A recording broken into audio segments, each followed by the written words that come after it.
Good morning बच्चों। हमें उम्मीद है कि बच्चे सकुशल होंगे।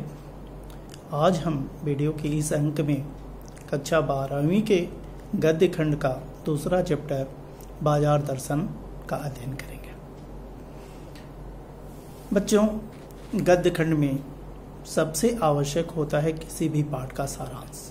मैंने पहले भी बता चुका है आपसे और आज भी उसकी चर्चा करूंगा।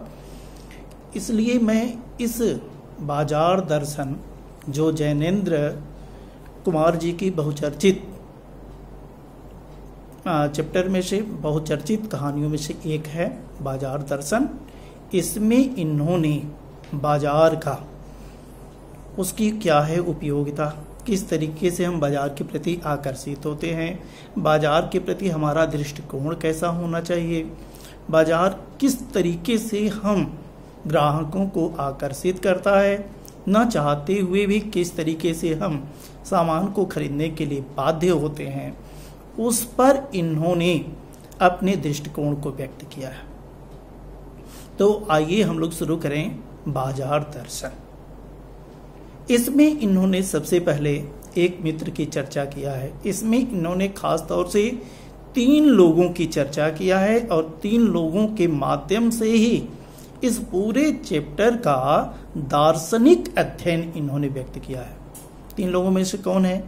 एक तो पहला मित्र जो अपनी पत्नी के साथ में बाजार गया है, परचेजिंग करने के लिए गया है, और दूसरा मित्र जो स्वयं गया है, और तीसरा भगत जी। तीनों के माध्यम से ही इस चैप्टर की जो विशेषताएं हैं उन विशेषताओं को मैं अवगत करूंगा। सबसे पहले लेखक ने कहा कि एक हमारे मित्र अपनी पत्नी के साथ में बाजार गए थे। बाजार से उन्होंने सामान को खरीदने के लिए गए थे, आवश्यक सामान को खरीदा। लेकिन जब वह बाजार से वापस आए तो उनको देख करके मैंने जब उनसे पूछा कि मित्र, तुम बाजार से क्या क्या खरीद करके लाए, कितने सामानों की खरीद हुई, कौन कौन से सामान तुमने खरीदा, क्या वह सारी चीजें तुम्हारी आवश्यकता की थी? तब इन्होंने अपने बैग को उल्टा करते हुए दिखाया कि यह देखो मित्र, सब खाली हो गया, सब उड़ गया। आशय क्या? आशय यह कि यदि इनके पास में और पैसे होते तो ये और भी सामानों की खरीद करते। सामानों की जो खरीद फरोख्त हुई है वह आवश्यकता अनुसार नहीं हुई है, बल्कि किसके लिए हुई है? परचेजिंग पावर के अनुरूप हुई है, पैसे की खरीद शक्ति के अनुरूप हुई है। पैसा यदि और रहता तो सामान और अधिक खरीद किया गया होता। और इसके लिए इन्होंने दोषी बताया अपनी पत्नी को। यह बहुत पहले से परिपाटी चली आ रही है कि जहां कहीं भी किसी के पुरुषों को बचने की बात आती है तो कहीं न कहीं किसी न किसी रूप में अपनी पत्नी के ऊपर दोषारोपण कर देते हैं। दूसरे रूप में हम यह कहें कि हम प्राणी अपनी गलतियों को छुपाने के लिए कभी न कभी किसी न किसी रूप में दूसरे पर अवश्य ही दोषारोपण करते हैं। वैसे ही इन्होंने भी कहा कि यह जो साथ में थी, आप चैप्टर को पढ़ेंगे तो इन पंक्तियों से अवगत होंगे। इन्होंने कहा कि यह जो साथ में थी इसलिए इतने सामानों की खरीद हुई, न चाहते हुए भी इन सामानों को खरीदना पड़ा। तो क्या आपने जो भी सामान खरीदा अपनी पत्नी के कहने पर खरीदा? उसमें आपकी सम्मति नहीं थी? जैनेन्द्र जी ने इसका भी चर्चा किया है। इन्होंने कहा कि हम बाजार जाते हैं, बाजार से आवश्यक सामानों की खरीद करते हैं, लेकिन यदि हम अपनी आवश्यकता अनुसार केवल सामानों की खरीद करते हैं तब तो बाजार की सार्थकता है। लेकिन हम लोग केवल आवश्यकता अनुसार सामानों की खरीद फरोख्त नहीं करते हैं, बल्कि करते क्या है? अपनी परचेजिंग पावर के अनुरूप, पैसे की शक्ति के अनुरूप खरीदने लगते हैं। जब जाते हैं तो देखने पर ये लगता है कि ये भी सामान बहुत ही अच्छा लग रहा है, यह भी आवश्यक है, इसको भी खरीद लूं, उसको भी खरीद लूं। वैसे ही इनके मित्र ने भी इनको समझाया कि क्या करें मित्र, बाजार है कि शैतान, इन्होंने कहा बाजार है कि शैतान। इस तरीके से सामानों को सजा सजा करके रखे हैं कि शायद ही कोई बेहया होगा। बेहया, इन्होंने एक शब्द प्रयोग किया है, इसमें आया है, कभी कभी आप गाली के रूप में भी इसको प्रयोग करते हैं। बेहया, हया का मतलब इज्जत होता है, लज्जा होती है, और बे उसमें उपसर्ग है बेटा। बेहया, जिसको हया नाम की कोई चीज ना हो, जिसकी कोई इज्जत ना हो। तो इन्होंने कहा कि इस तरीके से ये सामान को खरीद, ये सजा सजा करके रखे हैं कि शायद ही कोई ऐसा बेहया होगा जो इन सामानों को न खरीदे। इसलिए मैं भी आकर्षित हो गया और जितना मेरे पास पैसा था उसका सबका मैंने सामान खरीद लिया। यह देखो, अब मेरे बैग में शायद रेलवे के टिकट के बराबर ही पैसे बचे हुए। तो एक तो ये मित्र, इस मित्र की चर्चा इन्होंने किया। पहले तीनों की चर्चा कर लीजिए, तब हम इसके मूल पार्ट पर चर्चा करेंगे कि आखिर ऐसा इन्होंने क्यों कहा। दूसरे मित्र की इन्होंने चर्चा किया है कि एक हमारे बहुत ही अच्छे मित्र थे जो दोपहर के गए बाजार, और वह लगभग शाम के समय वापस आए। वो भी शाम को जब आए तो खाली हाथ आए, अपने साथ कुछ भी न लेकर के आए। तब लेखक ने कहा कि उनसे मैंने पूछा कि मित्र, तुम तो बाजार गए थे सुबह से गए तुम शाम को आ रहे हो, लेकिन खरीद तो कुछ भी नहीं किए, अपने साथ लाए तो कुछ भी नहीं। तो उन्होंने उत्तर दिया कि मित्र, जब मैं बाजार में गया तो बाजार की हर एक चीजें मुझे अच्छी लग रही थी। ध्यान देना, एक एक शब्दों पर जब तक ध्यान नहीं दोगे तब तक इसके सार से आप अवगत नहीं होंगे। तो इन्होंने कहा कि बाजार की हर एक चीजें मुझे आकर्षित कर रही थी, इतनी सुंदर दिखाई दे रही थी कि मुझको यह नहीं समझ में आ रहा था कि किसको मैं खरीदूं और किसको छोड़ूं। इसलिए मैंने सोचा कि किसी एक सामान को खरीदने का आशय है और सब सामानों को छोड़ देना, और मैं किसी सामान को छोड़ना नहीं चाहता था, इसलिए किसी सामान को खरीदा ही नहीं, और इसलिए मैं खाली हाथ वापस आ गया। अब इस मित्र की बात देखिए, ये गए और पूरे दिन क्या करते रहे, देखते रहे। किनको? बाजार के सामानों को। और देखते देखते शाम के समय में जब ये आते हैं तो खाली हाथ आ जाते हैं, इन्होंने खरीदा कुछ भी नहीं। और एक मित्र हैं कि जो गए हैं और जितने भी पैसे थे उनके अनुसार इन्होंने सामान को खरीद लिया। तीसरा कहा इसने कि उसी बाजार में एक भगत जी की चर्चा हुई है। भगत जी रहते हैं जो चूरन बेचने का कार्य करते हैं। उनका धंधा क्या है? चूरन बेचना। बच्चों को वह चूरन, लोगों को वह चूरन बेचते हैं, भगत जी कहलाते हैं।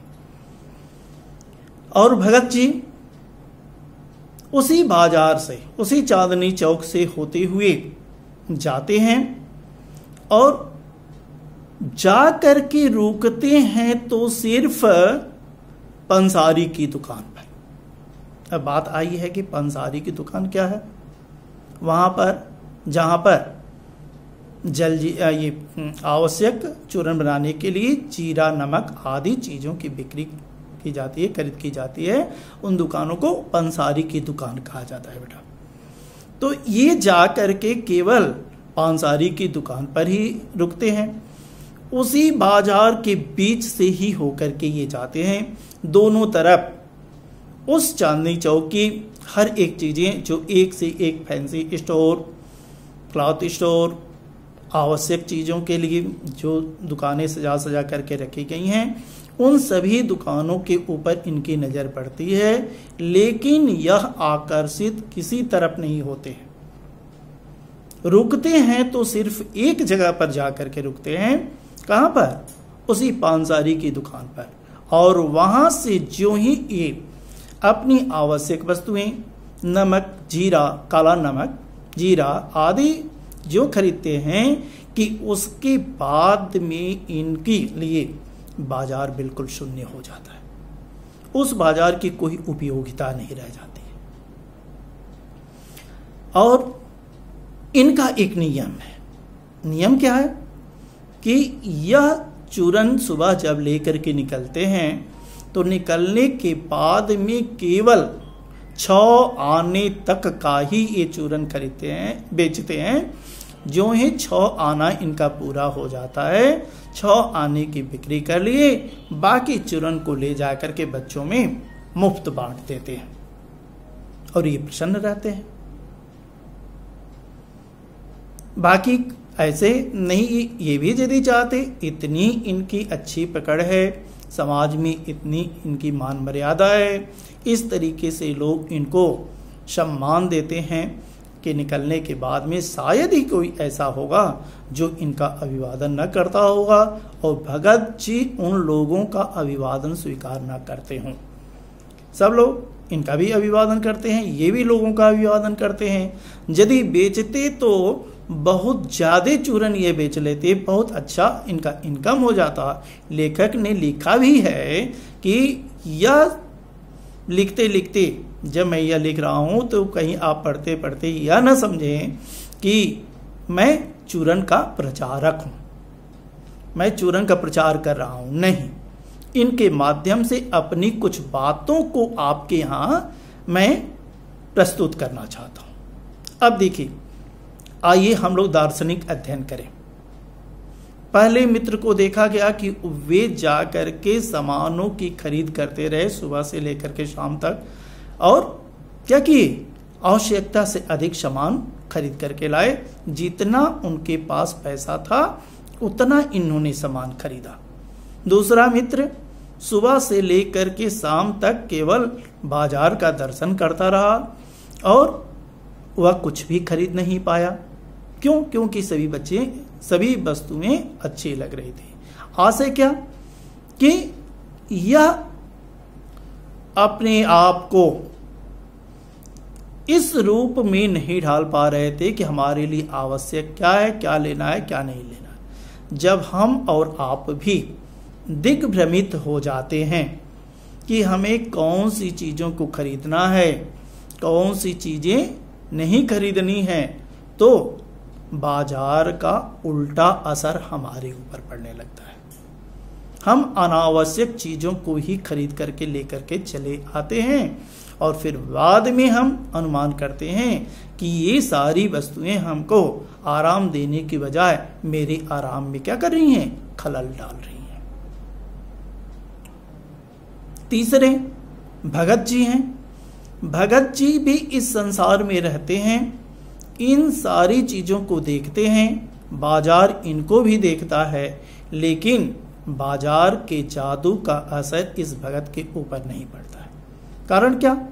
क्योंकि इनका मन भरा हुआ है, इनका मन रिक्त नहीं है। लेखक ने कहा कि बाजार आपको उस समय जाना चाहिए जिस समय आपका मन खाली न हो, जिस समय आपके पास खाली मन, यदि आप बाजार जाते हैं तो उसका दुरुपयोग होगा। भगत जी का मन भरा हुआ है, इसलिए बाजार का कोई असर नहीं होता है। लेखक ने कहा कि हमें भी बाजार जाते समय इस बात की सावधानी रखनी चाहिए कि हम बाजार उस समय जाएं जिस समय हमारा मन क्या भरा हुआ हो, रिक्त ना हो।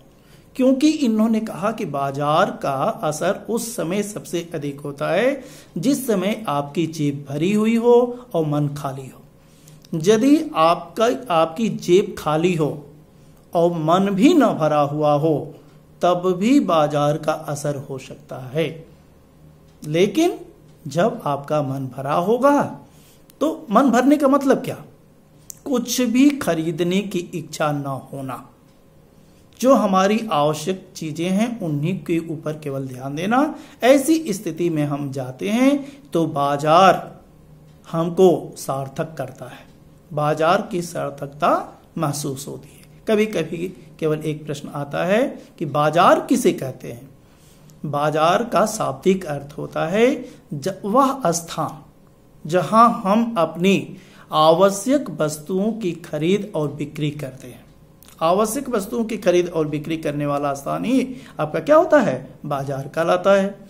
तो इन्होंने कहा कि हमको और आपको उस समय जाना चाहिए जिस समय हमारा मन भरा हुआ हो, जेब भरी हुई हो या खाली हुई हो, उससे कोई लेना देना नहीं। इन्होंने कहा कि जिस तरीके से चुंबक का असर लोहे पर ही होता है, वैसे ही यदि आपका भी मन खाली है, कुछ भी खरीदने की इच्छा है, तो इस बाजार के जादू का असर होगा। तो आशय क्या कि यदि हम बाजार का सदुपयोग करते हैं, अपनी आवश्यक वस्तुओं को ही केवल खरीदते हैं बाजार से, तब तो बाजार हमें निहाल करता है। हम बाजार के सही अर्थ का प्रयोग करते हैं, लेकिन यदि हम परचेजिंग पावर के अनुरूप, सामान के खरीद फरोख्त के अनुरूप यदि हम अपने सामानों को खरीदते हैं, बिक्री करते हैं, तो ये समझिए कि हम ग्राहक और क्या चीज, बेचक, दुकानदार और ग्राहक दोनों एक दूसरे को केवल ठगने का कार्य करते हैं। यह बाजार की वास्तविकता हमारे अंदर नहीं रह जाती है। तो यह है इनका दार्शनिक अध्ययन कि बाजार हमें किन परिस्थितियों में जाना चाहिए तो कैसे सामान को खरीदना चाहिए। भगत जी भी इस संसार में रहते हैं, लेकिन इस संसार में रह करके भी उनके ऊपर इस संसारिकता का कोई असर नहीं होता है। वैसे ही हमको आपको भी कोई ऐसा कार्य करना चाहिए जिसके कारण इस बाजार का असर ना हो। तो यह है इसका मूल पाठ, इसका सारांश।